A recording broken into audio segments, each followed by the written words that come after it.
بسم اللہ الرحمن الرحیم الحمدللہ رب العالمین والعاقبۃ للمتقین والصلاۃ والسلام علی رسولہ محمد وخاتم النبیین۔ میرے پیارے دوستو، السلام علیکم ورحمۃ اللہ وبرکاتہ۔ آج میں جس بیماری کے بارے میں آپ سے بات کر رہا ہوں وہ ہے منہ سے رال کا بہنا۔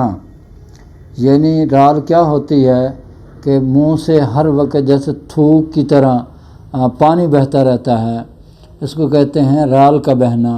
اس کی وجہ کیا ہوتی ہے کہ انسان کے اندر ٹھنڈک آ جاتی ہے، یعنی رطوبتیں بہت زیادہ پیدا ہونا شروع ہو جاتی ہیں، جس کی وجہ سے منہ سے جو ہے وہ رال بہنا شروع ہو جاتی ہے۔ یعنی اس مریض کے اندر خشکی نام کی کوئی چیز نہیں ہوتی۔ ایسے مریض کی زبان سفید ہو جاتی ہے اور منہ سے ہر وقت رال بہتی رہتی ہے، اور بعض مریضوں کے پیٹ میں کیڑے بھی پیدا ہو جاتے ہیں جس کی وجہ سے ان کے منہ سے رال بہتی ہے۔ ایسے مریض بھی دیکھے گئے ہیں جو رات کو سوتے ہیں تو جب صبح اٹھتے ہیں تو ان کا جو تکیہ ہوتا ہے اس کی ایک سائڈ پوری گیلی ہو چکی ہوتی ہے۔ اس کی وجہ کیا ہوتی ہے کہ منہ سے رال بہتی رہتی ہے، اور یہ جو رال بہتی رہتی ہے اس سے مریض کو کافی پریشانی بھی ہوتی ہے، اور مریض جو ہے کمزور ہونا بھی شروع ہو جاتا ہے۔ یعنی دوسرے لفظوں میں اس کو کہہ دیں کہ اس کو اعصابی کمزوری ہو جاتی ہے۔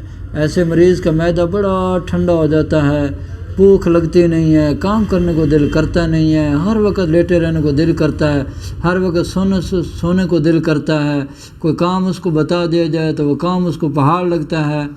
تو یہ کیا ہے؟ یہ اصل میں میڈولا جو ہے وہ صحیح اس کو کنٹرول نہیں کر سکتا، جس کی وجہ سے تھوک یہ منہ سے رال بہتی رہتی ہے۔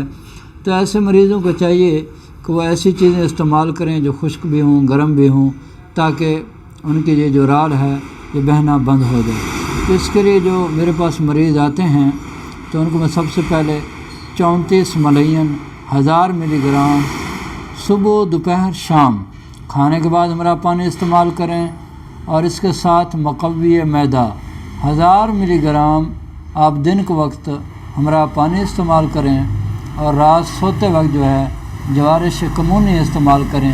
انشاءاللہ تعالی اللہ نے چاہا تو منہ سے رال بہنا جو ہے وہ ختم ہو جائے گی، اور آپ آہستہ آہستہ صحت کی طرف لوٹنا شروع ہو جائیں گے، اور آپ کی صحت دن بدن بہتر ہونی شروع ہو جائے گی، اور آپ بالکل صحت مند ہو جائیں گے، توانا ہو جائیں گے، اور آپ کا جسم پہ گوشت بننا شروع ہو جائے گا، اور آپ موٹے تازے ہو جائیں گے انشاءاللہ تعالی۔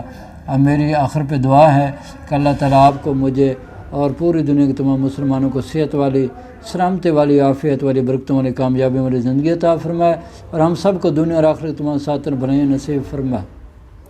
وآخر دعوانا ان الحمدللہ رب العالمین۔